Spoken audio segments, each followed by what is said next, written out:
반갑습니다. 우리 생민어들 잘 들어오셨어요. 저 강승이라고 합니다. 자, 여러분들 이 생활과 윤리하면서 오늘 학력평가 봤는데 내신으로 공부하고 있을지 수능까지 염두에 두고 하면서 하고 있을지 모르겠지만 어떠한 대비를 하고 있던 여러분들한테 도움이 되는 강의가 되도록 열심히 준비했어요. 잘 듣고 여러분들 모두 가져가시면 되고요. 제가 지금 고3 담임을 하고 있는데 오늘 그 수시 때문에 하루 종일 우리 반 학생들하고 상담을 하다 왔거든요. 그러면서 오늘 고등학교 2학년 학력평가 해설 강의를 한다 생각하면서 이렇게 준비를 하고 오면서 그 생각이 들더라고요. 아, 여러분들의 1년 뒤의 모습이 바로 내가 오늘 경험한 그 일이겠지. 그런데 오늘 그 1년 전에 이렇게 벌써 학력평가 보고 해설 강의 잘 챙겨보는 여러분들은 진짜 앞서가는 그런 사람들이겠구나라는 생각이 들어요. 그래서 지금 아주 잘 들어왔고요. 60분 동안 해설 강의에 많은 걸 담아낼 테니까 잘 챙겨가기예요. 그럼 1번부터 한번 시작해 볼게요. 여러분들 시험지 준비해 주실래요? 가볼까요? 네. 자, 1번은 윤리학의 분류 문항입니다. 윤리학의 분류, 우리 생활과 윤리 시작할 때 맨 첫 단원에 나오는 건데요. 이론 윤리학, 실천 윤리학, 기술 윤리학, 메타 윤리학 넷이 나오잖아요. 그 넷 중에 제시문에 2가지 입장이 들어갔어요. 그래서 가의 입장에 비해서 나의 입장에서 강조할 내용으로 가장 적절한 것은 가와 나의 입장을 알아내고 그 중에 나가 가에 비해서 어떠한 특징을 갖고 있는지 찾아내는 거네요. 그러면 포인트는 먼저 한번 짚어볼까요? 가와 나에서 이 윤리학이 핵심 탐구 과제로 삼는 것은 무엇인지에 대해서 정확히 짚어줘요.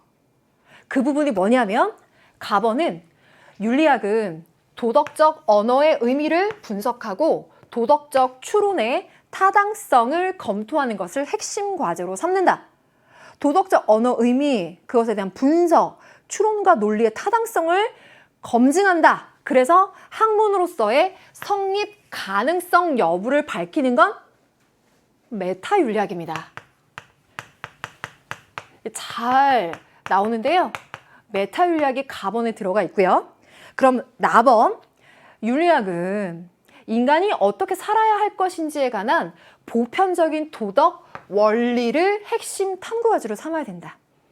이를 통해 도덕 판단의 명확한 기준을 확립해서 사람들을 도덕적인 행위로 인도해야 된다. 예를 들자면 의무론적 윤리, 공리주의적 윤리와 같은 보편적인 도덕 원리를 탐구해서 그걸 토대로 궁극적으로는 그러한 행위를 할 수 있게끔 해주는 것이어야 된다는 거예요. 이건 바로 이론 윤리학에 관련된 이야기죠. 오케이. 그러면 이 문항은 메타 윤리학에 비해서 이론 윤리학이 갖는 특성을 찾으라는 거네요. 그럼 1번 갑니다. 윤리학은 행위의 지침이 되는 도덕 규범을 제시해야 된다라고 얘기했어요.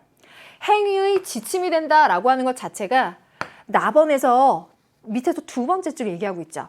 도덕적인 행위로 인도할 수 있는 도덕적 행위의 지침이 되는 거고요.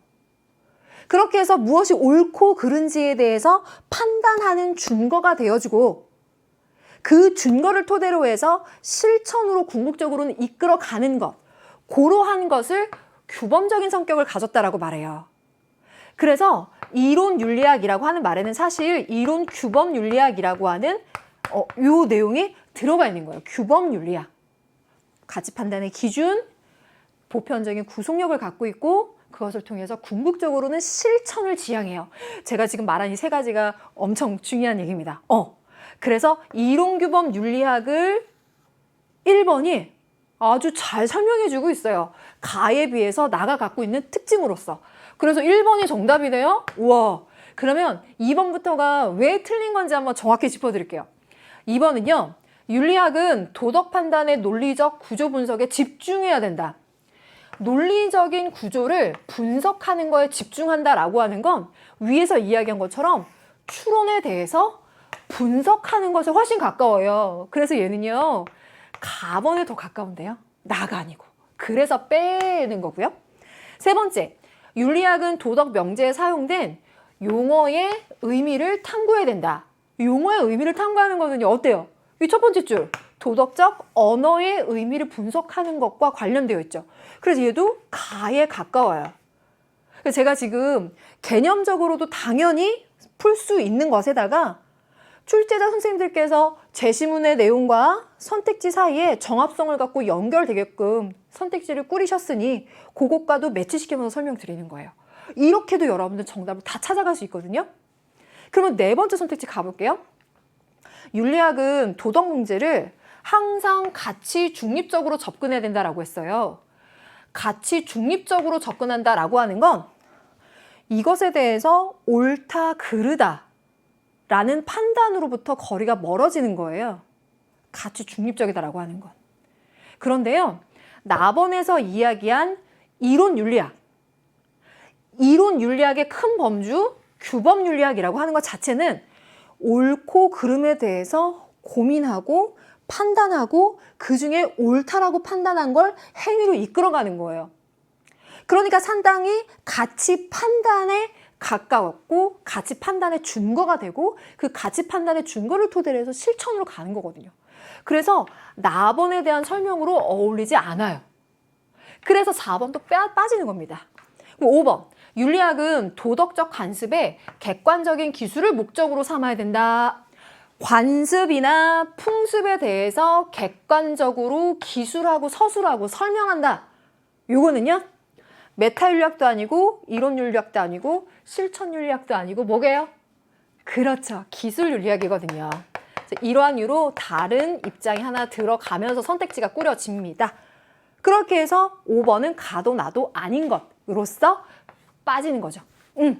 그래서 우리가 1단원에서 배운 4가지 윤리학 중에서 보통 이렇게 2가지의 윤리학이 들어가고요. 이 안에는 각각의 윤리학에 대한 옳거나 틀린 진술문이 들어가고 이 두 제시문에 관련되지 않은 다른 나머지 2가지 입장이 오답지로 들어가는 세팅이 주로 수능에서도 많이 나와요. 이건 여러분들 거의 수능형으로 지금 클리어 하신 겁니다.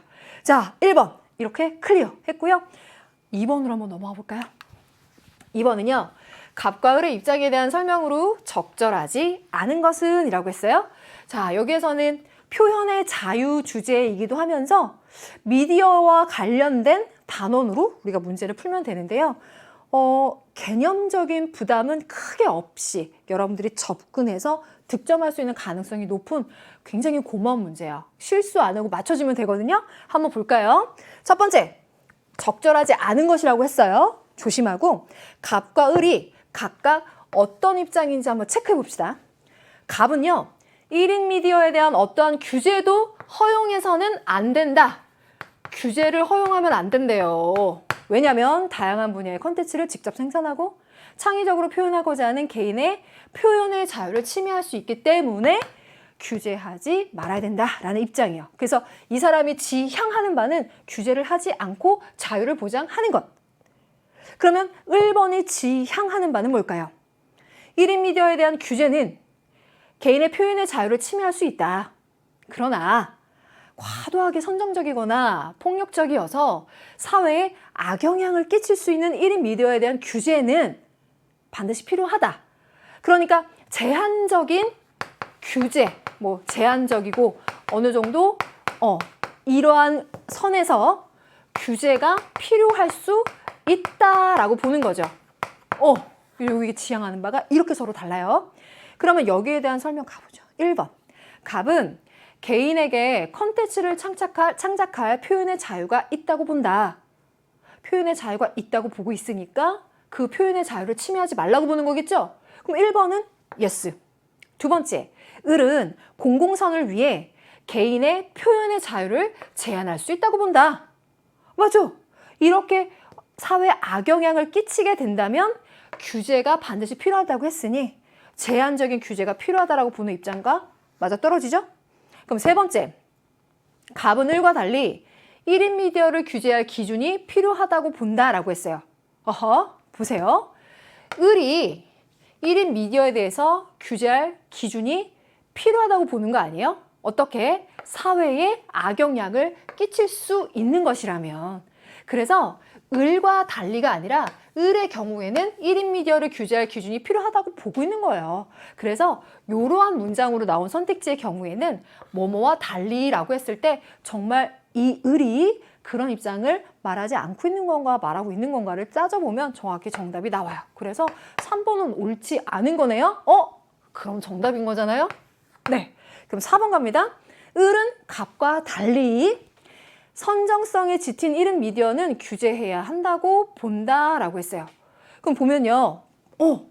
을의 경우에는 선정성에 짙은 미디어에 대해서 규제해야 된다라고 보는 거고, 갑의 경우에는 그러한 규제가 표현의 자유를 침해할 수 있다라고 보고 있는 거죠. 그러니까 표현의 자유를 제한할 수 있다라고 을은 얘기하고 있고, 갑의 경우에는 그렇지 않다라고 보고 있으니 이건 맞는 진술이 되네요.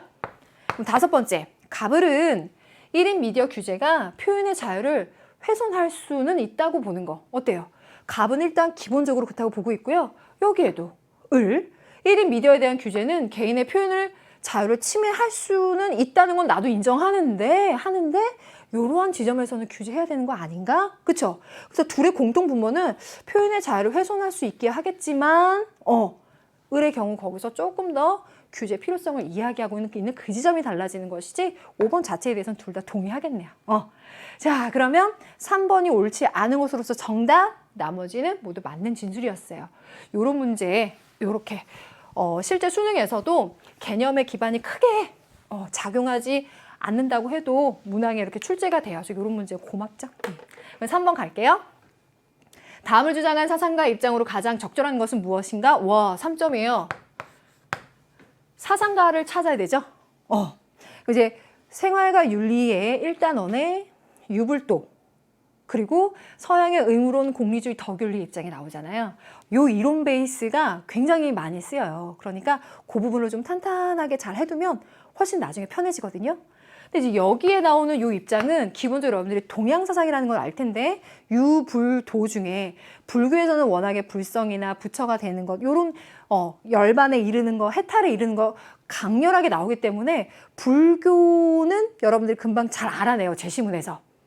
그런데 이 문제가 여러분들한테 그래도 어려울 수 있었겠다라고 생각이 드는 게, 유교와 도교 사이에, 도가 사이에 좀 헷갈릴 수도 있었을 것 같아요. 근데 이 제시문을 보면서 유교와 도가의 서로 다른 지향점을 알고 있다면 풀 수 있는 것이, 무릇 큰 도라고 하는 것은 이름을 붙일 수가 없대요. 자, 인간의 언어나 인간의 지식, 인간의 경험이라고 하는 것을 초월해 있는 거예요. 너무나 근본적이고 근원적인 것이어서. 도라고 하는 것은 형체도 없고 너무나 근본적인 것이어서 우리가 그것에 대해서 이름을 붙일 수 없어. 그걸 초월하는 거야 라고 보고 있거든요. 그래서 위대한 변론은 말하지 않고, 위대한 어질문 어질지 않고, 큰 청렴은 겸손하지 않고, 큰 용기는 남을 해치지 않아. 도가 밝혀지면 도가 아니고, 말로 변론하면 도달하지 못하고, 항상 어질다면 이루어지지 못하고, 청렴이 맑기만 하면 미덥지 못하며, 용기가 남을 해치면 이루어지지 못한다. 그래서 육아에서 이야기하는 도와 덕이라고 하는 것도 있겠지만, 그런 규범적이고 사회 그 제도적인 면에서 범주 안에서 옳다 그르다를 판단하는 도와 덕에 비해서, 여기서 이야기하는 도와 덕은 인간 사회의 제도나 규범을 초월하는 근본적인 도의 흐름을 따르는 것이 옳다라고 이야기하는 거거든요. 그래서 도가의 관점이에요. 그리고 장자라고 좁혀 들어가도 되는데, 도가라고 하는 관점 내에서 해결할 수 있도록 선택지가 구성되어 있어요. 그럼 한번 볼게요. 이 선택지 중에서요. 자, 1번. 얘는 인간의 자연적인 본성을 회복하는 수단이다라고 했습니다.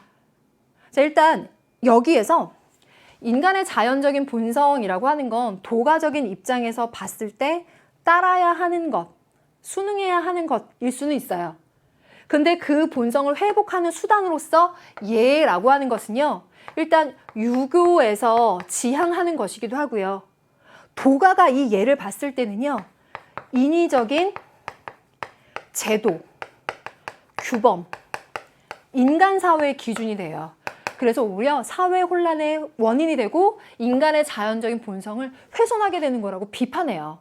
그래서 1번은 도가가 지향하는 관점으로, 특히 이 예라고 하는 것이 수단으로서 보기에는 적절하지가 않거든요. 그래서 얘를 빼줘야 돼요. 자, 그러면 두 번째, 12선악의 상대적인 분별에서 벗어나야 된다. 인간 사회의 제도와 규범과 지식과 경험과 언어, 이것들을 기준으로 해서 이 세상에서 일어나는 일들을 보자면 야, 이건 옳고 그르고 선하고 악하고를 무수히 분별하고 차별하면서 판단할 수 있어요. 그런데 도가에서 말하는 것은 인간 사회의 기준을 넘어서서 우주 자연의 질서, 이 자연의 질서에서 세상 만물을 바라보면 이런 분별들이 의미가 없다라는 겁니다. 그래서 이것들을 오히려 초월해야 된다라고 보는 거예요. 도의 관점에서 보면 모든 것이 평등하다. 그래서 2번이 맞아요. 자, 그럼 2번이 맞다면은요. 자, 저 여기에서 여기 4번으로 가볼게요. 옳고 그름의 기준을 확립해서 도덕적인 삶을 살아야 된다라고 했어요. 도덕적인 삶을 산다라고 했을 때 단순히 도덕이라는 말이 나와서 유교야 이렇게 설명하려고 하는 것은 아니고요. 이 보통 도덕적인 삶을 산다라고 했을 때는 예 혹은 뭐 인의를 실현하는 그런 도덕적인 규범적인 유교가 지향하는 규범적인 도덕적인 삶을 이야기해요. 그런데 도가는 그걸 초월해야 된다고 보는 거고요. 또 하나 핵심 포인트는 옳고 그름의 기준을 확립한다라고 했잖아요. 그런데 지금 얘기했던 것처럼 도가에서는 옳고 그름의 분별에서 벗어나야 돼요. 그러니까 옳고 그름의 기준을 확립하는 건 도가가 지향하는 거랑 거리가 멀어져요. 그래서 얘 틀려요. 그런 의미에서 그 옳고 그름의 기준을 확립하고 도덕적인 삶을 살아가는데 꼭 필요한 게 인의거든요. 1번에서 이야기한 예처럼 예나 인의와 같은 도덕, 규범, 요거는요 오히려 도가 입장에서 보면 혼란의 원인이 돼요. 인간 본성 훼손의 원인이 되고요. 아까 1번 설명에서 이야기했죠. 그래서 이것도 도가 입장에서 보면 지양점이고요. 유가 입장에서 봤을 때 지향점이 돼요.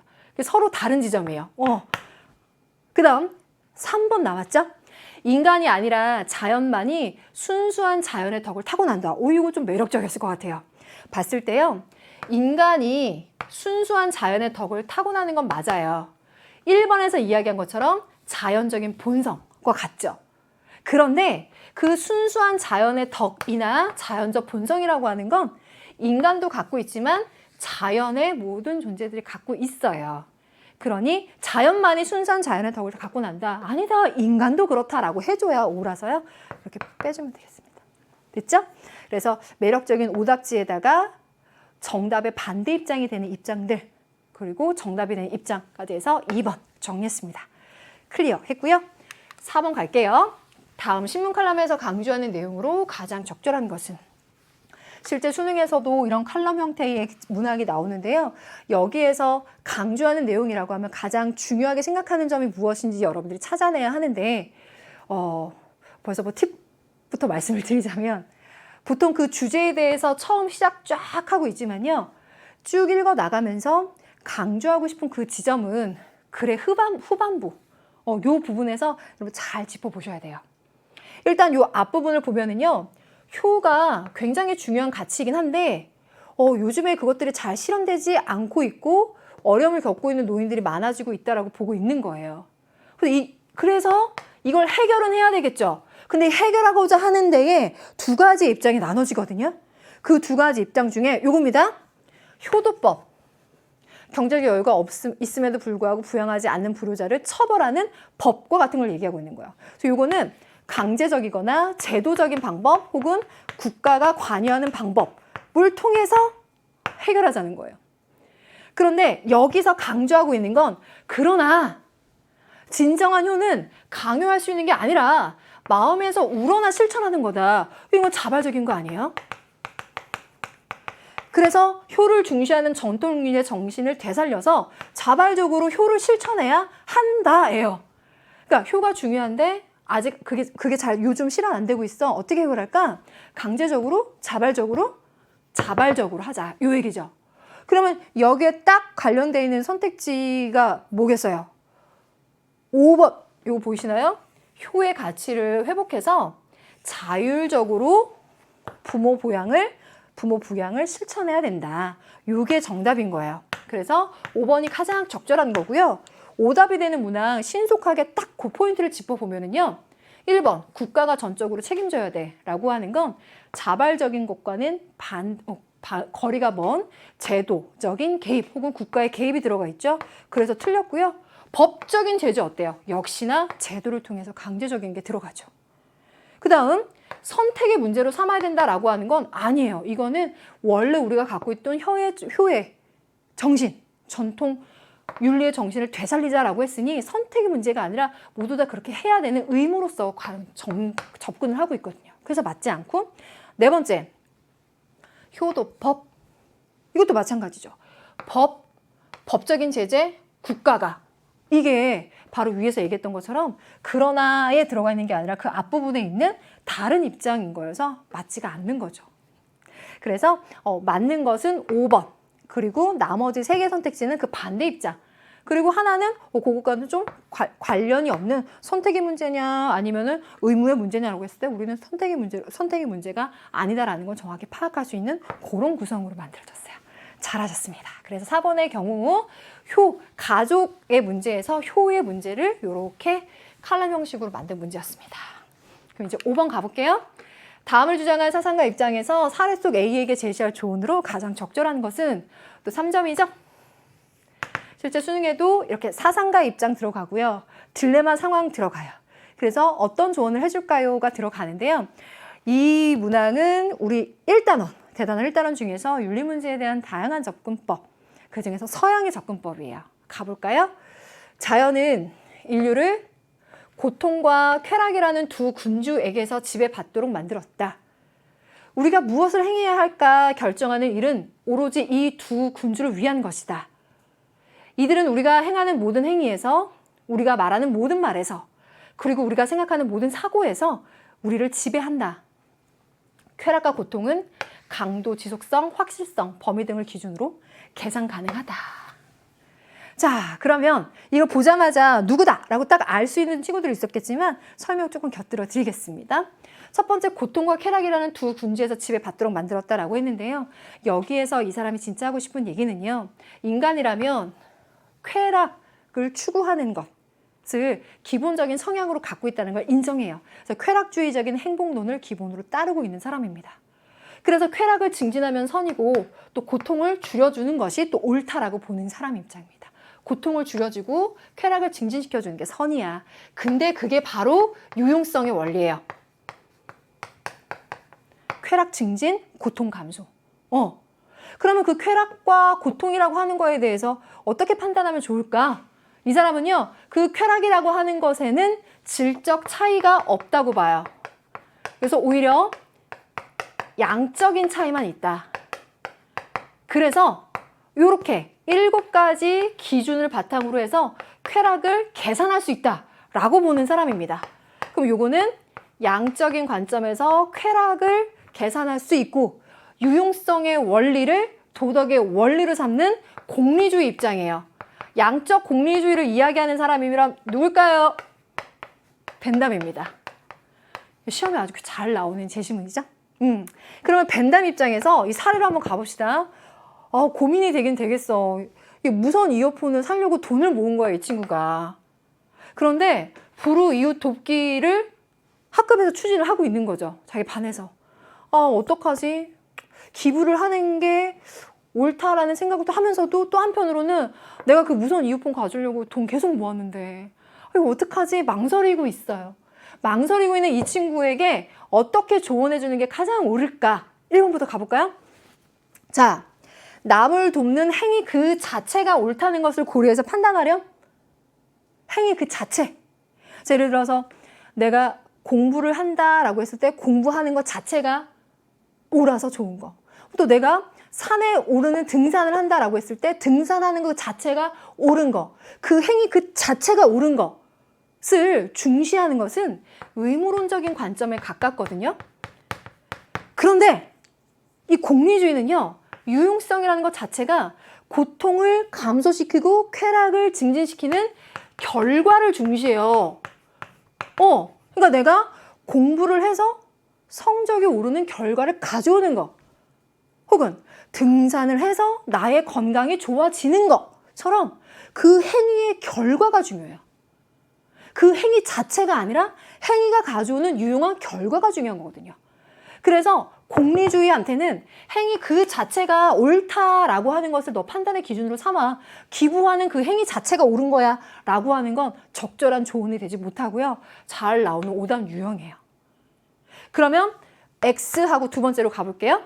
최대 다수의 최대 이익을 극대화할 수 있도록 행위하렴. 자, 일단 여러분들이 공리주의 하면 최대 다수의 최대 이익이라고 하는 명제를 잘 알 거예요.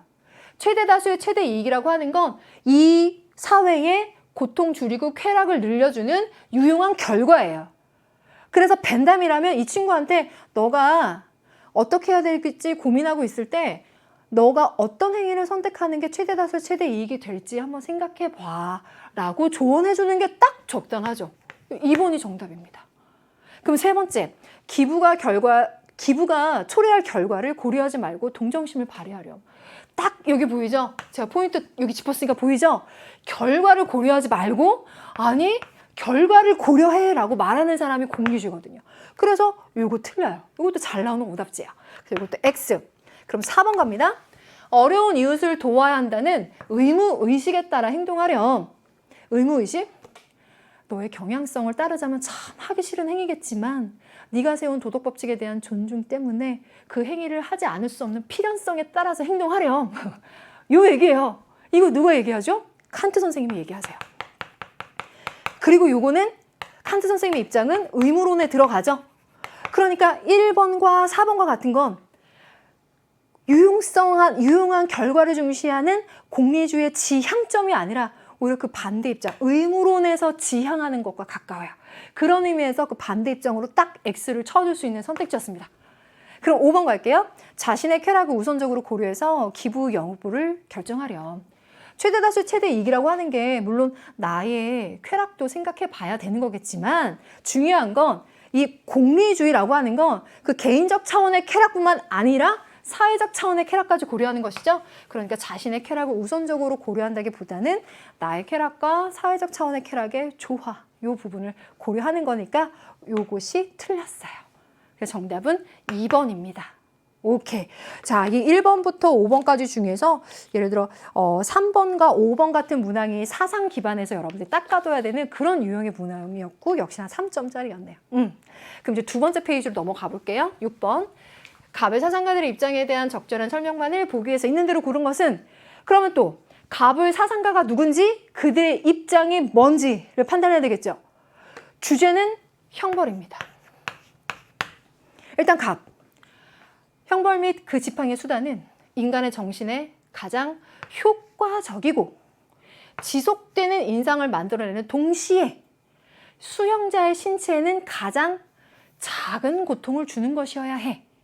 자, 요 갑번은요, 우리가 이제 5번 풀고 오니까 어떻게 또 연결점이 탁 있는데 이 사람이 얘기하는 건 효과적이고 유용한 결과를 중시해요. 그래서 그 유용성을 판단 기준으로 삼아요. 그런 의미에서 공리의 원리를 일단 수용하고 있는 사람이고요. 그 공리의 원리에 따라서 유용한 결과를 판단할 때 강도보다는 지속성을 중시하는 사람이에요. 그리고 수용자에게 고통을 줄여줘야 되는 가장 작은 고통을 주면서도 유용한 것이 가장 효용성이 있는 거다라고 보는 거죠. 자, 요렇게 형벌 문제에 대해서 공리주의의 원리에 따르고 있는 이 사람. 그러면서도 자, 이 사람은요. 사회계약론의 입장을 함께 수용해서 사형을 반대하는 사람이죠. 이 사람 누구죠? 바로 베카리아입니다. 베카리아. 자, 그러면 1번. 야, 이분은 꼭 나와요. 형벌의 질과 양을 규정하는 동등성의 원리에 따라 부과해야 돼.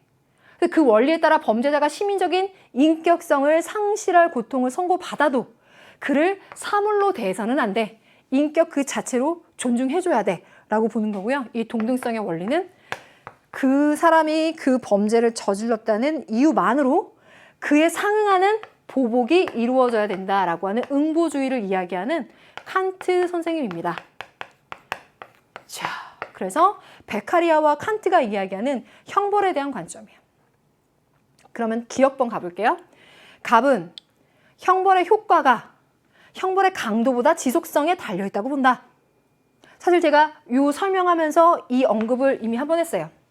베카리아는 강도보다는 지속성에 따라서 효과와 효율성, 유용성을 따지고 있는 사람입니다. 얘기했고요. 자, 이렇게 개념 기반에서 풀 수 있고요. 두 번째는 놓치지 마세요. 출제자 선생님은 제시문에도 얘기해주고 있어요. 요 지속되는 인상, 그래서 지속성을 중시하고 있다는 걸 제시문에서도 한번 보여준 거예요. 기억번은 맞아요. 그럼 니은번, 을은 단지 범죄를 저질렀기에 형벌을 부과해야 한다고 본다. 이 문장이 여러분들의 상식을 갖고 보면 어떻게 해석이 될런지 모르겠지만 우린 정확히 이 사상가 입장에서 봐야 돼요. 칸트 입장에서 봤을 때 이 문장은 어떤 의미인 거냐면 그 사람한테 형벌을 준다는 건 말이야. 형벌을 줌으로써 범죄 예방 효과가 있다든지 어떤 이익이 있다든지 결과를 고려하는 게 아니고 그저 그 사람이 범죄를 저질렀기 때문에 그것 때문에 응당한 보복으로서 가해져야만 오히려 그를 사물로 대하지 않고 인격적으로 그의 선택을 존중해주는 방법이야. 그의 선택에 상응하는 책임을 지워주는 방법이지 라고 보는 거거든요. 그래서 이 니은은 칸트에게서 맞는 설명이에요. 그럼 디귿번, 갑은 을과 달리 범죄자를 항상 목적으로 존중해야 된다고 본다라고 했어요. 자, 범죄자를 항상 목적으로 존중해야 된다라고 하는 것은 제가 니은번 설명하면서 했던 얘기와 중복이 논리적으로 연결이 되는 얘기인데요. 형벌을 줘서 그 형벌을 통해서 사회적으로 범죄 예방 효과가 있다던가 어떤 이익이 있어야 된다라고 하는 결과를 생각하는 것이 아니고 그저 그 사람이 그 행동을 했기 때문에 그 행동에 대한 책임을 지워주는 게 오히려 그 사람을 인격적으로 대하는 거거든. 그 자체를 목적으로, 수단이 아닌 목적으로 대해주는 거야. 존중해주는 거야. 칸트가 이야기하는 거죠. 그래서 을과 달리가 아니고 을이 이렇게 얘기하는 거예요. 그래서 디귿번은 칸트에 대한 설명으로 맞지 않죠. 을과 달리라고 했으니 오히려 칸트가 그렇게 얘기하고 있는 건데 달리라는 부분이 들어갔죠. 그래서 여러분들 이런 문제 풀 때는 확실한 오답에 대한 확신이 있다면 그걸 하나 빼내요. 그럼 지금 여기서 이제 두 가지 선택지가 남았어요. 리을번, 갑과 을은 형벌의 근본 목적이 사회적 해악의 예방이라고 본다. 상식적으로 보면 이 말이 맞는 것 같죠. 근데 칸트한테는 틀리다는 거예요. 제가 지금 세 번째 얘기하는데요. 칸트가 이야기하는 형벌은 그 사람이 그 행동을 저질렀기 때문에 그에 상응하는 책임을 지우는 건데 범죄 행위를 선택했다면 그에 해당하는 형벌을 주는 게 그를 인격적으로 대하는 거야. 형벌을 줘서 어떤 효과나 이익을 가져오려고 형벌을 주는 게 아니야.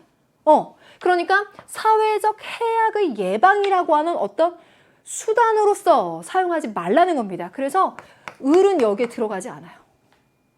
그래서 리을번을 빼주는 거죠. 그러니까 맞는 건 기억하고 니은만 맞아요. 1번이 정답입니다. 그래서 교정적 정의는 수능에도 꼭 나오고요. 이렇게 고난도 문항이에요. 그래서 이런 것들을 잘 이해해 주시고 해결해 주면 굉장히 경쟁력 있는 부분이 될 거예요.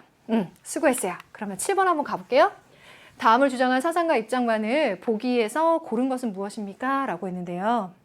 자, 여기 발문에 사상가라고 했으니까 이 사상가가 누구일까 이름을 알아내는 것도 중요하지만 이런 문항, 즉 이 사상가 입장을 가지고 이제 토론에 연결시켜서 얘기하고 있는데요. 그 지향점이 제시문 속에 잘 나타나요. 그래서 크게 어렵지 않게 여러분들이 정답으로 갈 수 있을 겁니다. 제시문 읽어볼게요.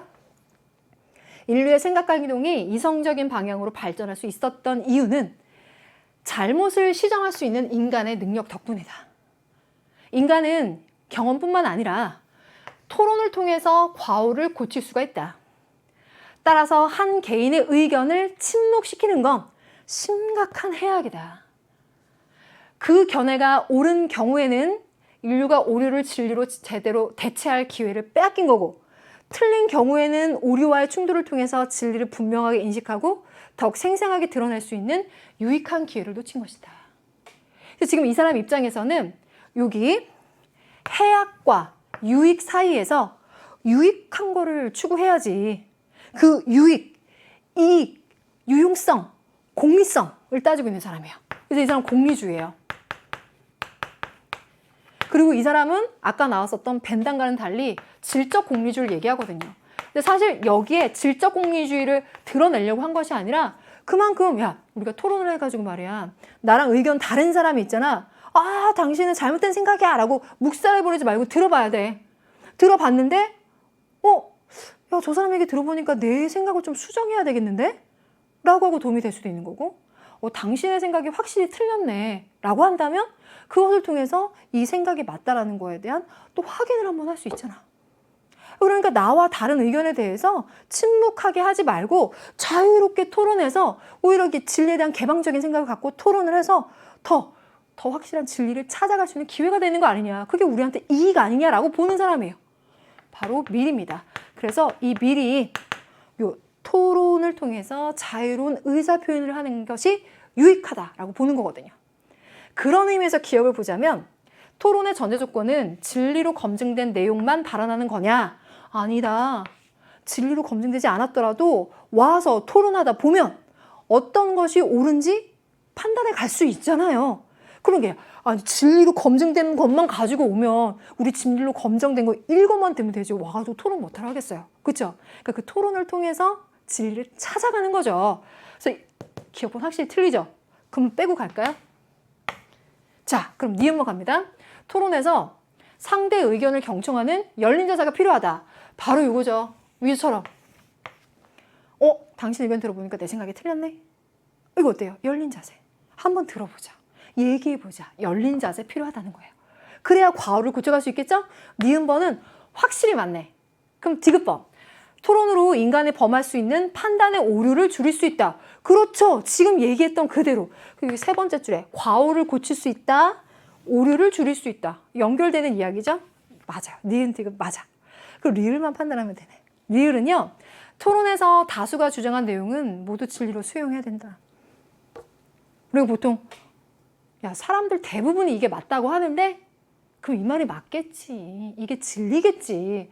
라고 할 수 있잖아요. 그런데 밀은 아니다. 다수의 생각 속에 오류가 있을 수도 있잖아. 그 오류의 여부를 토론을 통해서 한번 검증해보고 그걸 진짜 오류다, 우리의 과오다 라고 한다면 그거를 겸허히 수용해서 진리를 찾아갈 수 있어야 되는 거 아니냐입니다. 그러니까 다수가 주장한 내용이라고 하더라도 모두 진리로 수용하는 것보다는 오히려 비판적으로 검증해보는 그런 토론이 필요하다라는 거예요. 검증해보니까, 토론해보니까 진짜 다수의 그 의견이 맞았네 라고 한다면 더 확신을 가질 수 있게 되겠죠. 그러니 이익이다. 그러니 다수가 주장한다고 해서 모두 진리다라고 수용하는 무비판적인 건 옳지 않아. 이익이 되지 않아. 라는 게 오히려 이 사람 생각이에요. 그래서 리을 빼줍니다. 그럼 정답은 3번. 니은 디귿. 오케이. 이렇게 푸는 거예요. 그래서 이거는 토론에 관련된 건데 1단원에 들어가 있는 내용, 요소라고 파악도 가능하고 혹은 미래 자유론적인 입장에서 봤을 때는 또 잘 나오는 주제이기도 해요. 자, 그럼 8번 가볼게요. 을이 갑에게 제기할 수 있는 반론으로 가장 적절한 것은 이 문제는 과학기술과 윤리에서 나왔는데요. 과학기술과 윤리 잘 나오기도 하고요. 이러한 유형으로 잘 나와요. 크게 개념의 방해 없이도 여러분들 아마 문제에 접근할 수 있었을 거예요. 을이 갑에게 제기하는 거예요. 자, 갑과 을의 입장이 먼저 한번 봅시다. 갑은요. 과학 공동체 일원인 과학자의 윤리적인 책임은 내적 책임뿐이다. 내적 책임뿐이다. 과학은 윤리학과 달리 가치 중립적으로 사실을 연구하는 학문이며 객관적인 방법을 사용해서 지식과 합의를 도출해내는 것만이 과학자의 몫이기 때문이다. 그러니까 이 내적인 책임이라고 하는 것은 그렇게 연구 윤리를 지키면서 진리를 파악하는 것 거기까지 다 이게 내적 책임이에요. 그에 비해서 을은 어떨까? 과학자는 과학 공동체 일원이자 우리 사회 일원이기 때문에 내적 책임뿐만 아니라 외적 책임도 져야 한다. 따라서 과학자는 윤리적 방법으로 연구하는 것뿐만이 아니라 플러스 자신의 연구가 대중들에게 미칠 영향력도 고려해야 된다라는 거예요. 알겠다. 그럼 갑번의 경우에는 내적 책임만, 을의 경우에는 플러스 외적 책임도. 그럼 1번 갈게요. 자, 을이 갑에게 주는 비판인데요. 을의 경우에는 외적 책임 강조하고 있으니까 이 부분에 대한 내용 들어가야 되겠죠. 자, 1번. 과학자는 연구 자체에 대한 책임이 있음을 간구한다. 연구 자체에 대한 책임, 연구 윤리를 지키면서 진리를 발견하는 거? 이거는요, 내적 책임에 들어가요. 그래서 갑이 간과하고 있지 않아. 빼줘야 돼. 두 번째, 과학자는 연구 과정에서 표절을 하지 말아야 한다. 표절을 하지 않는 건 연구 윤리를 지키는 거예요. 그건 내적 책임에 들어가요. 두 사람이 공동적으로 강조하는 바예요. 갑이 간과하지 않아요. 그럼 3번. 과학자는 이론 정리 과정에서 어떠한 책임도 없음을 간과한다? 야, 이거는 둘 다 틀려요. 갑은요, 내적 책임을 통해서 진리를 발견하는 걸 얘기하는 거잖아요. 그러니까 이론 정리 과정에서 그것이 정말 옳은, 진리인 건지 아닌 건지 이런 사실 판단하는 거, 여기에 대한 내적인 책임이 있어요. 을번의 경우에도 그런 내적 책임 공동적으로 이야기하거든요. 그래서 을이 갑에게 제시할 비판이 되지도 않죠. 그럼 4번. 과학자는 연구 윤리를 따라야 될 내적 책임이 있음을 간과한다. 이거 좀 거의 3, 4번째 얘기하죠. 간과하는 게 아니라 갑도 강조해요. 그럼 정답이 5번이죠. 과학자는 연구 결과의 사회적 부작용도 고려해야 된다. 지금 제시문에서 얘기했던 것처럼 그 연구의 결과, 영향력, 사회적인 부작용도 고려하는 게 외적 책임에 들어가요. 그것도 고려해야 되는데 갑은 그걸 고려하지 않고 있구나. 간과하는구나. 5번이 정답. 자, 이것도 실제로 수능에 이렇게 잘 나옵니다. 잘했어요. 그럼 9번 가볼게요. 가의 갑을 서상가들의 입장을 나그림으로 탐구할 때 A부터 D에 해당하는 적절한 질문만을 보기 위해서 있는 대로 고른 것은, 그리고 3번인데요. 중요해요. 3점짜리죠? 분배적 정의에 관련된 거고요. 실제로도 정말 잘 나오는데 갑과 을이 이야기하는 정의로운 분배에 대한 입장이 달라요. 그러면서도 기본 공통점도 있어요. 그걸 다 알고 있어야 돼서 고난도 문제고 매력적인 문제예요. 갑번과 을번이 누구인지 한번부터 판단해 볼게요. 자, 갑번. 정의 원칙에 합의하기 위해서는 사회적이고 자연적인 여건을 자신에게 유리하게 하도록 유혹하는 특수한 우연성의 결과를 무효화시켜야 되고, 이를 위해서 당사자들이 무지의 배일 속에 있다고 가정한다. 롤스 선생님 얘기죠. 무지의 배일 얘기 나왔으니까. 1번. 강요, 절도, 사기, 계약의 강제 등으로부터 보호와 같은 좁은 기능에 제한된 최소 국가는 정당한데 그 이상의 포괄적인 국가는 개인의 권리를 침해한다. 이건 노직 선생님의 입장인 거죠? 그렇죠. 그럼 롤스와 노직이 생각하는 분배적인 정의를 이야기했을 때, 자, 순서대로 한번 판단해 보면요. 기억 A. 분배 절차가 공정하다면 분배 결과의 균등이 보장되는가라고 공통 출발점으로 갔을 때 롤스와 노직의 입장에서 공정한 절차를 따라야 되는 것은 공통점이죠. 하지만 그 공정한 절차를 따랐을 때 결과의 균등을 보장하지 않아요. 결과가 서로 다르게 나타나는 것에 대해서 인정합니다. 그러니까 기억번은 X입니다. 공정한 분배를 해서 누군가 많이 가져가거나 누군가 적게 가져가는 그 차이에 대해서 인정해요. 균등하게 모두가 똑같이 가져가야 된다고 말하는 사람들이 아니란 말이에요. 공통적으로. 그래서 니은번을 보세요. 경제적인 불평등이 존재하는 사회도 정의로울 수 있냐? 그렇다는 거예요. 공정한 절차를 따라서 딱 분배를 했는데 서로 경제적으로 결과가 다른 거, 이 불평등이라는 말을 나쁜 거라고 생각하지 마세요. 서로 다른 결과를 말하는 거예요. 다른 결과를 가져오는 것에 대해서도 인정하느냐? 두 사람 다 예스예요. 인정한다예요. 굉장히 잘 나오는 선택지입니다. 그러면 기억, 니은 지금 다 틀렸거든요. 그러면 디귿과 리을이 이제 답이라는 건데, 디귿번.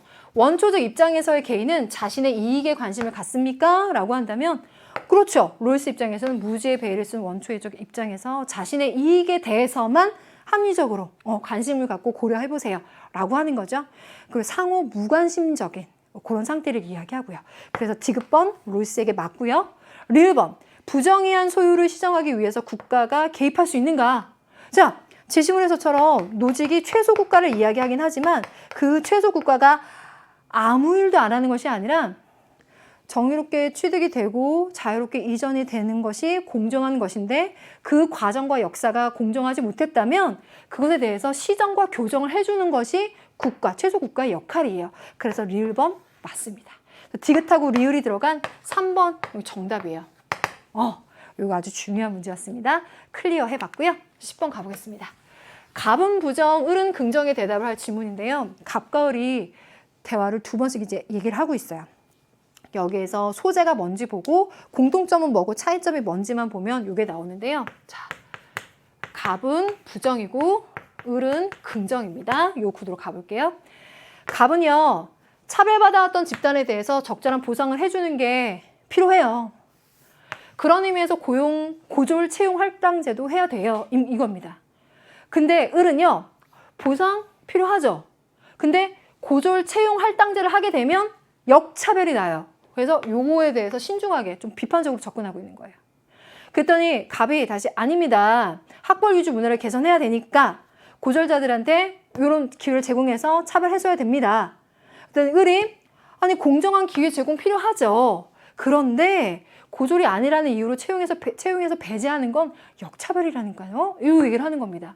그러니까 공통점은 적절한 보상, 그러니까 과거의 차별에 대한 적절한 보상과 공정한 기회 제공에 대해서는 둘 다 긍정이에요. 그런데 고졸 채용 할당제에 대해서는 갑과 을이 지금 서로 입장이 달라요. 그래서 여기에 가장 적절한 것은요, 4번이죠. 고졸 채용 할당제는 역차별을 유발하는 부당한 정책입니까? 라고 했을 때 갑은 아니요, 이게 오히려 공정한 정책인데요. 을은 네, 부당한 정책이요, 역차별을 가져오게 돼요 라고 얘기하고 있는 거죠. 그래서 이렇게 딱 4번이 맞는 거 이렇게 깔끔하게 정리가 되는 문항입니다. 네, 자 그러면 11번 한번 가보겠습니다. 가의 갑을 사상가들의 입장을 나그림으로 표현할 때 A부터 C에 들어가는 적절한 진술만 골라봐라 라고 했는데요. 갑과 을은 이제 자연과 윤리에 나온 사람들인데 도덕적 지위를 갖거나 도덕적 고려의 대상이 되는 존재를 어디까지 판단해야 되는가입니다.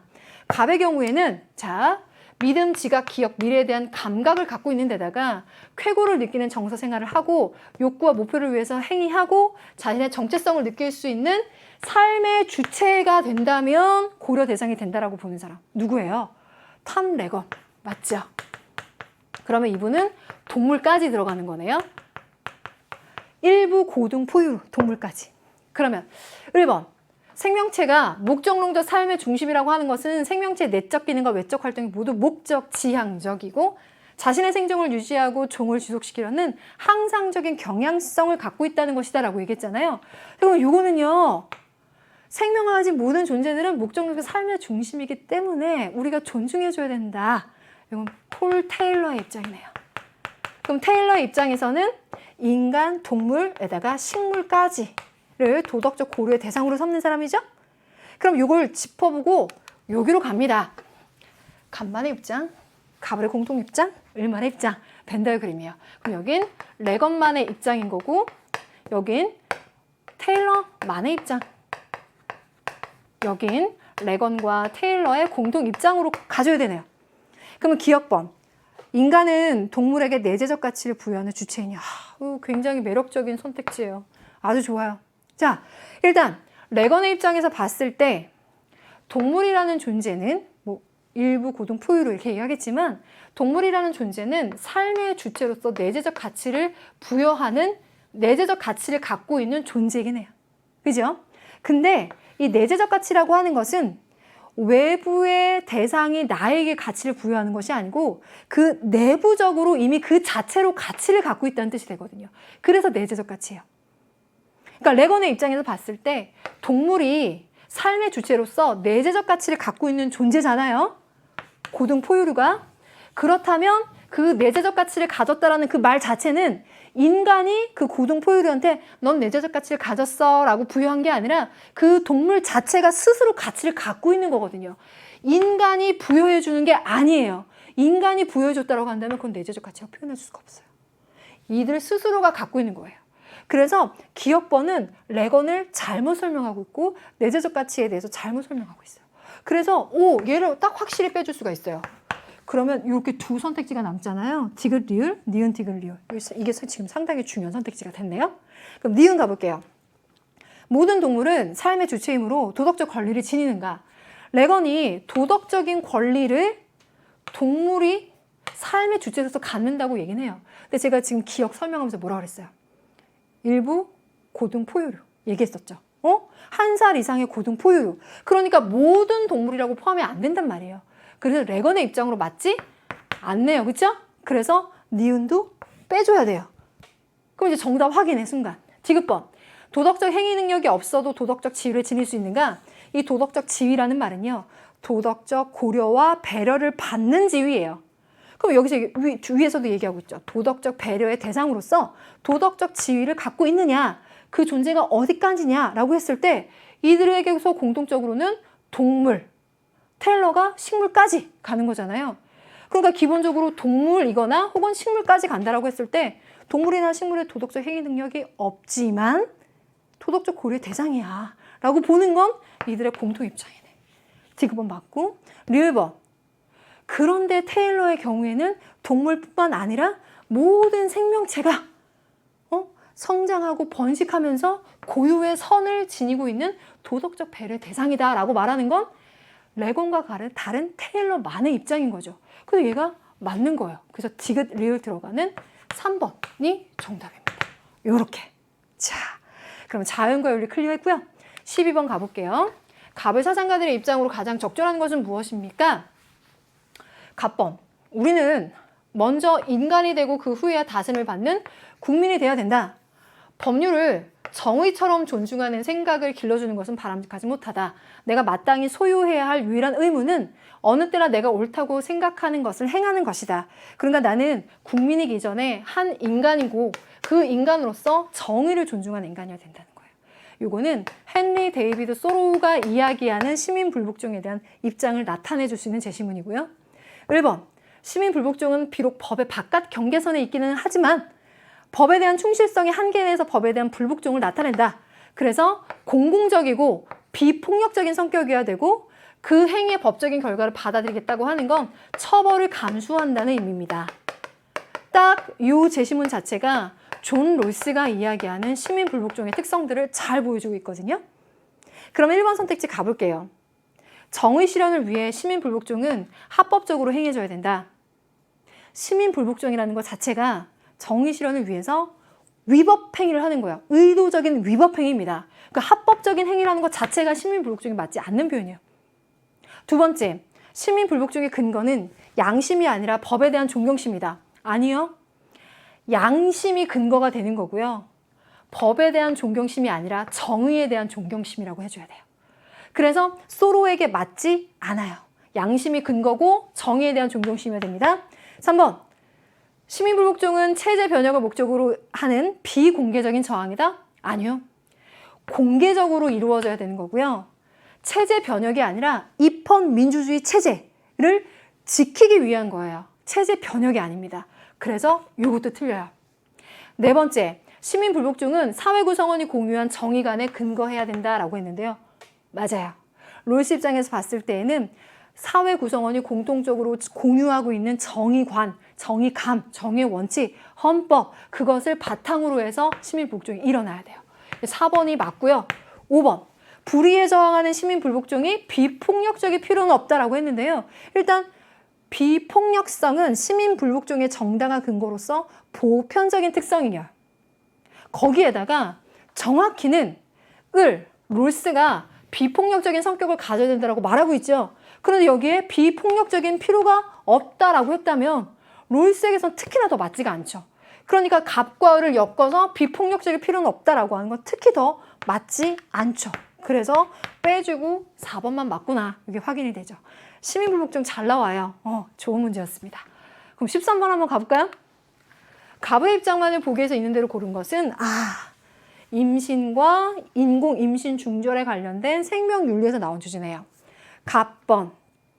임신한 여성의 삶에 근본적이고 결정적인 영향을 미칠 수 있는 문제고, 태아는 이게 포인트예요.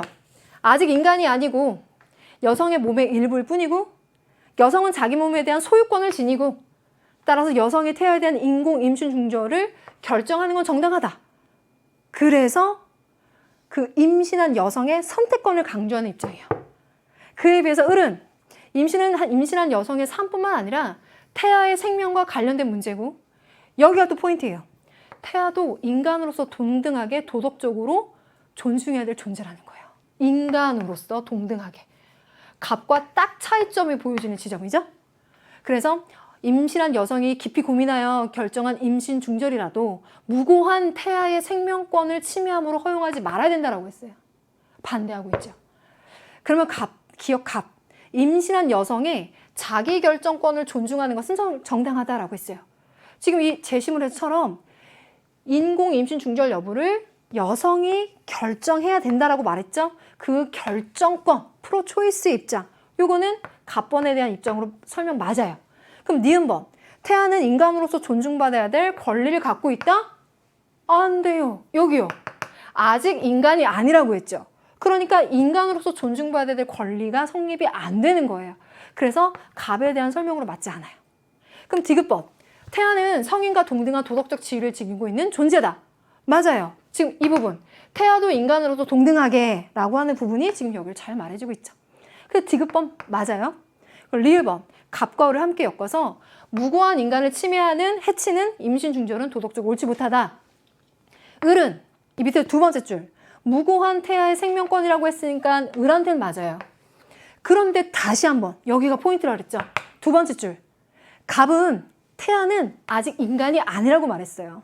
그러니까 무고한 인간이라고 갑이 말하지 않겠죠. 그래서 갑에게 맞지 않죠. 그러니까 기억하고 디귿만 들어간 2번을 뽑아주셔야 돼요. 이렇게 잘했습니다.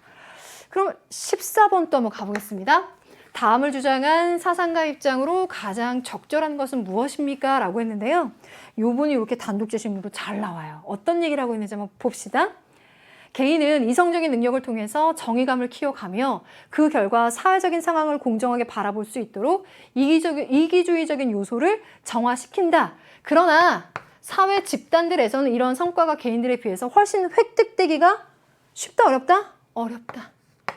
개인들의 이기적인 충동은 개별적으로 나타날 때보다 하나의 충동으로, 공동된 충동으로 결합될 때 더 생생하고 누적되어 표출되기 때문이다.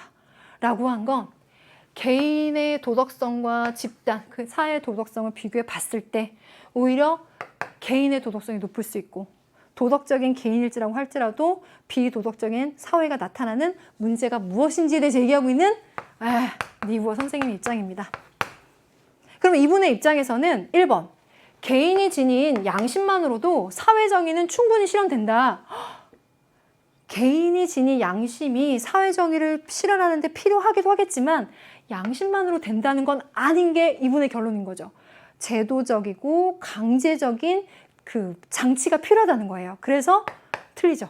그럼 두 번째, 개인의 도덕성은 사회 집단의 도덕성보다 언제나 열등하다. 아니요. 오히려 사회 집단의 도덕성보다 개인의 도덕성이 오히려 더 높다고 보는 입장인 거죠. 그래서 또 틀렸네요.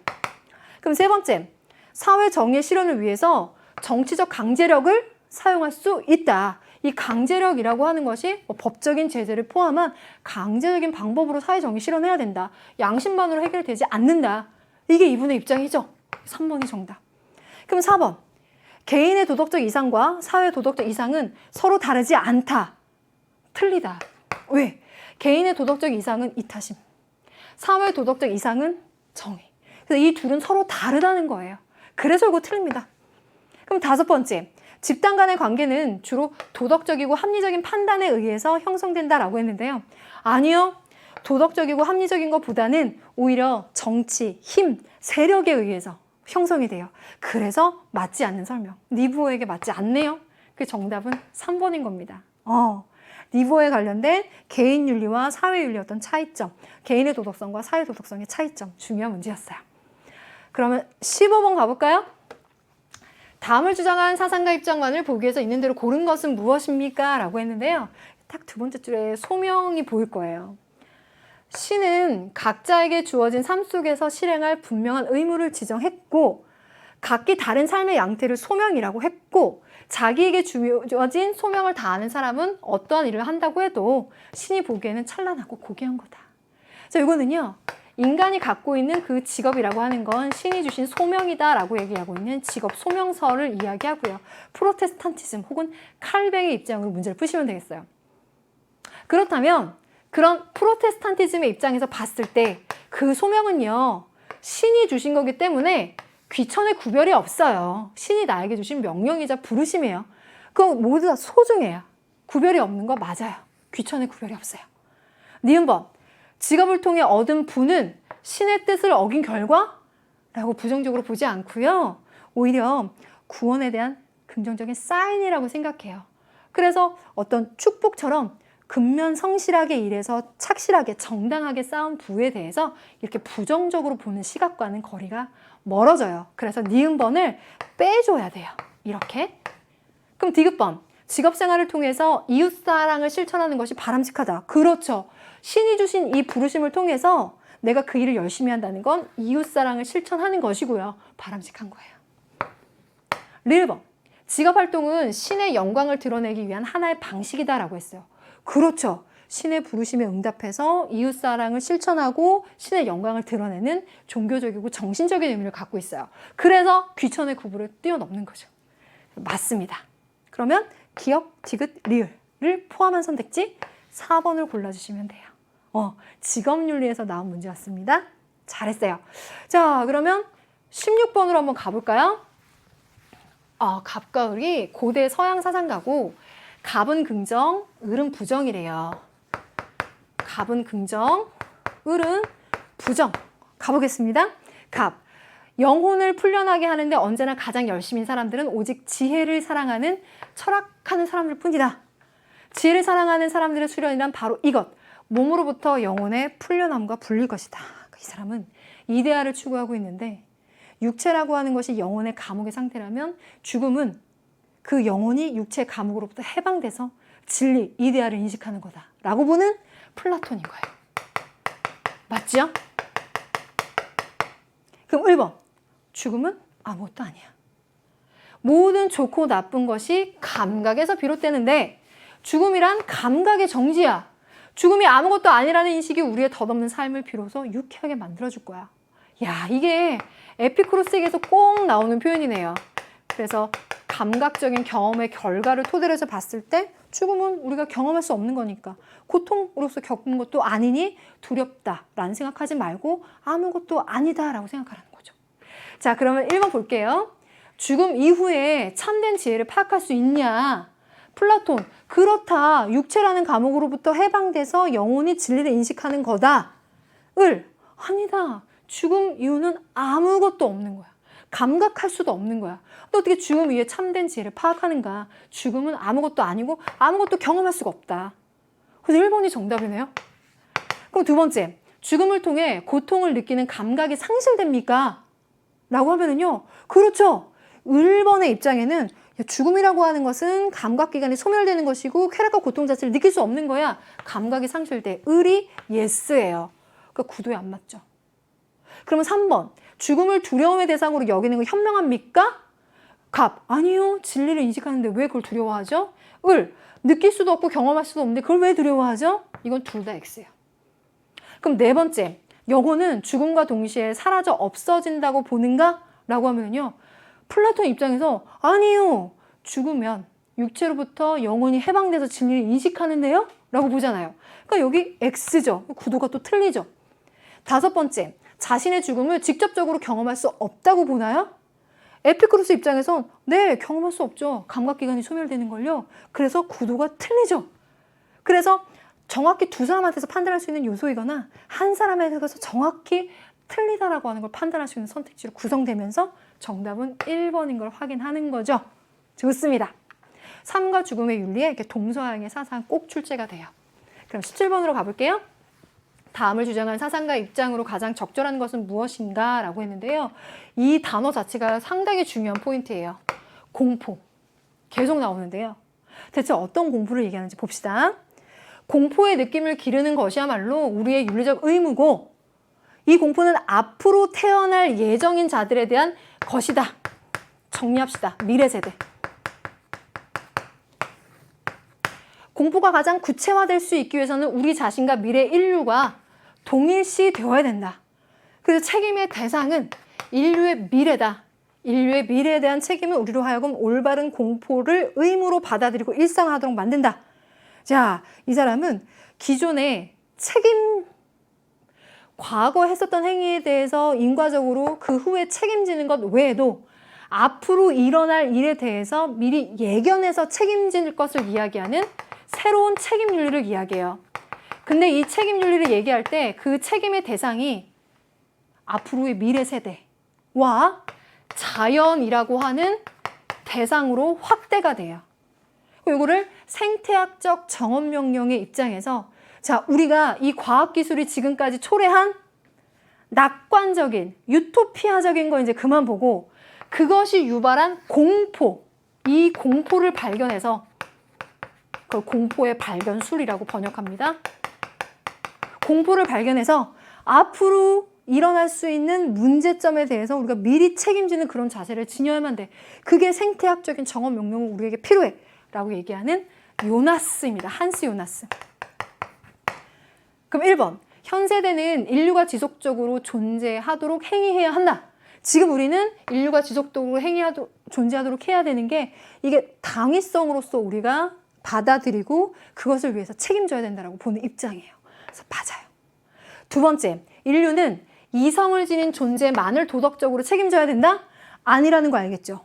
여기 얘기했잖아요. 자연까지 책임의 대상이 되는 거거든요. 그래서 2번 틀려요.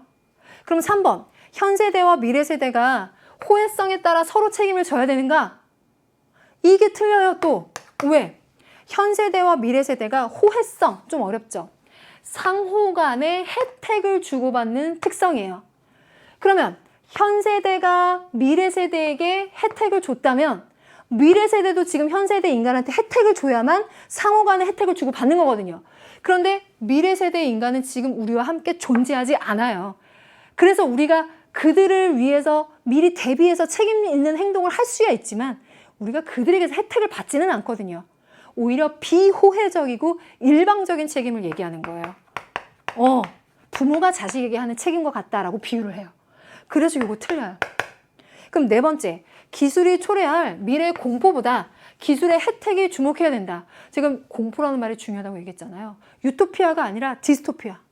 불안과 위험에, 공포에 주목해서 그것이 오지 않도록 대비하는 예견적이고 사전적인 책임을 얘기하는 거거든요. 그러니까 이렇게 되면 좋아질 거예요. 낙관적인 얘기만 하면 사람들이 위험에 대해서 대처하려고 하지 않을 거 아니에요. 그러니까 이런 위험이 있을 거예요. 공포, 이런 것들에 대해서 얘기해줘야만 사전적인 책임을 지려고 하겠죠. 그래서 이거 틀린 말이에요. 공포에 주목해야 돼요. 그럼 다섯 번째, 인간은 자신이 의도한 행위의 결과에 대해서만 책임을 져야 한다라고 했는데요. 아니에요.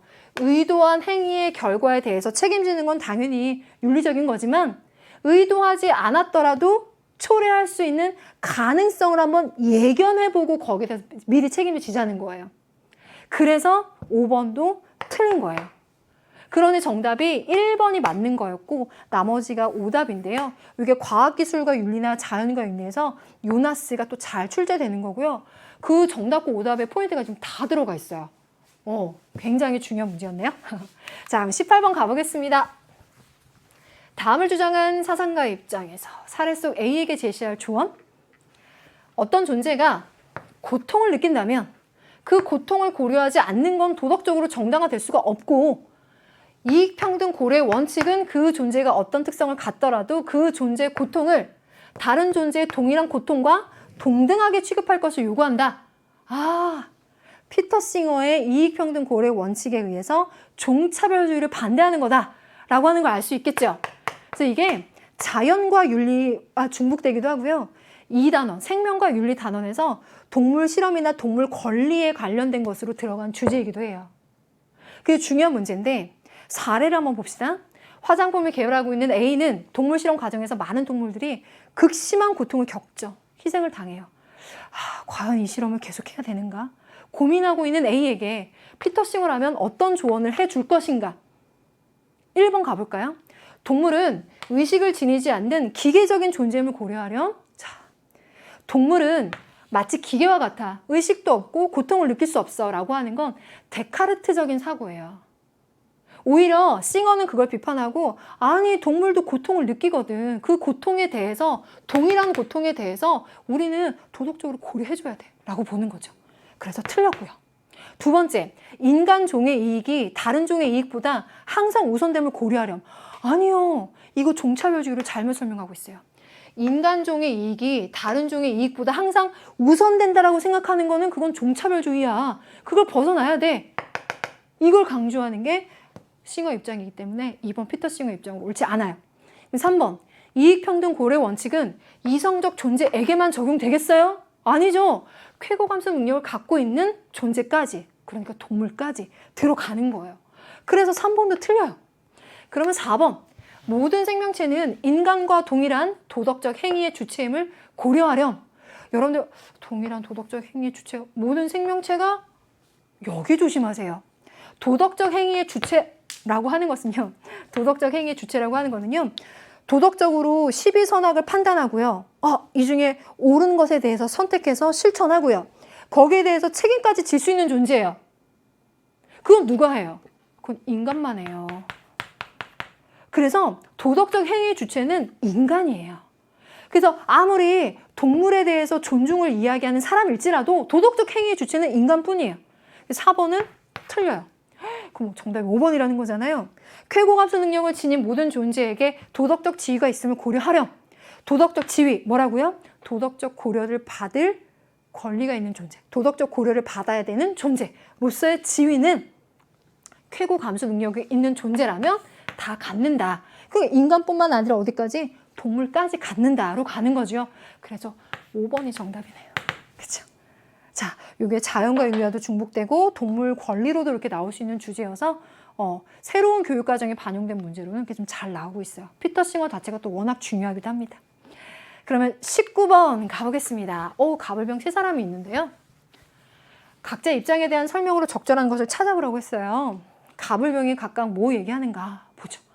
갑은요, 성적 관계는 서로 해를 끼치지 않고 위해 금지 범위 내에서 성숙한 사람들 간의 합의하에 이루어졌다면 정당화됩니다. 성과 사랑의 관계 얘기하네요.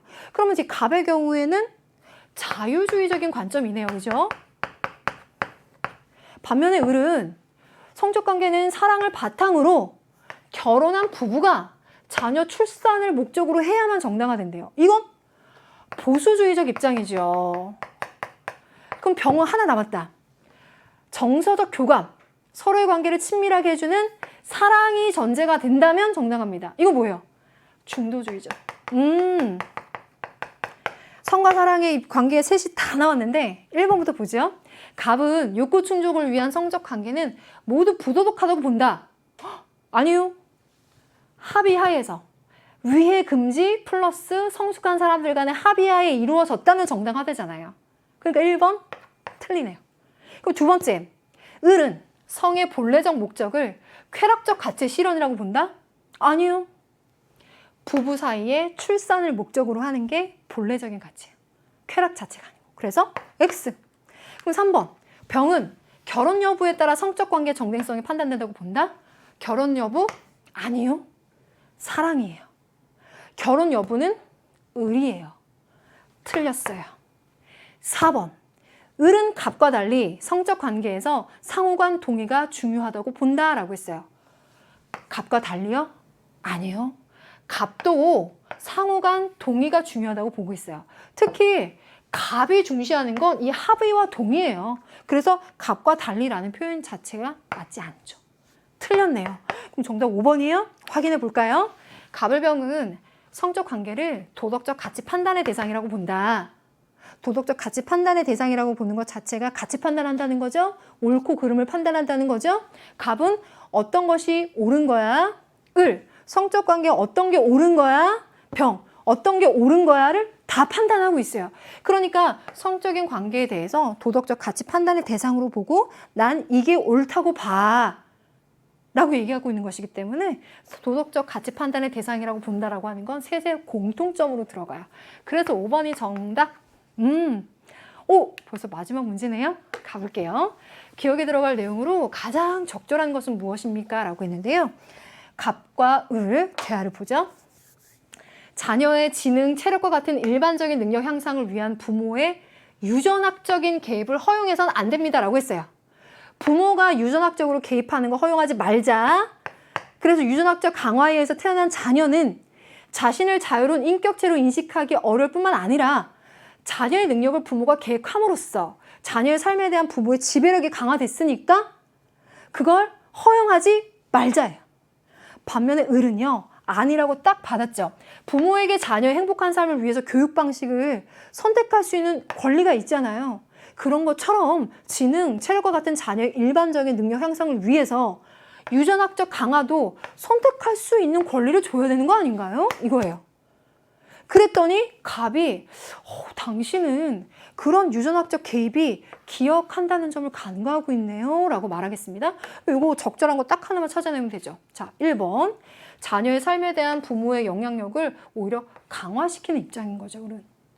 2번 자녀를 자율적 인격체로 살아가기 어렵게 만들죠. 부모의 선택이 훨씬 늘어나고 자녀는 그것에 대해서 선택받은 채로 태어나니까. 그래서 2번이 정답인 거네요. 그럼 3번 자녀의 삶을 특정한 방향으로 유도하지 않는 게 아니라 유도하는 거죠. 4번 우수한 자녀를 출산할 부모의 권리를 침해하는 게 아니라 오히려 그런 부모의 권리와 자유를 강조하는 입장인 거예요. 5번 태어날 자녀의 일반적인 능력을 신장시킬 수 있다는 점을 간과하고 있다라고 했는데요. 아니죠. 1번의 경우에는 오히려 그런 점을 신장시킬 수 있다는 걸 강조하는 측면에서 이게 선택할 수 있게 해줘야 되는 거 아닌가요? 라고 보고 있죠. 그래서 이 문장을 넣어서 판단해 보면 다 틀리고 맞는 건 2번만 이렇게 들어가요. 야, 이렇게 해서 우리 9월에 본 생활관리 학력평가 문제 한번 쭉 해설을 해봤는데 총평에서 얘기했던 것처럼 어떤 부분에 주안점을 두면서 개념을 한번 보완해보고 문항에 접근하면 되는지 설명에 녹여냈어요. 도움되었길 바라고요. 항상 얘기합니다. 몸과 마음 건강하게. 그리고 다음 좋은 기회에 또 만나요. 고맙습니다, 여러분.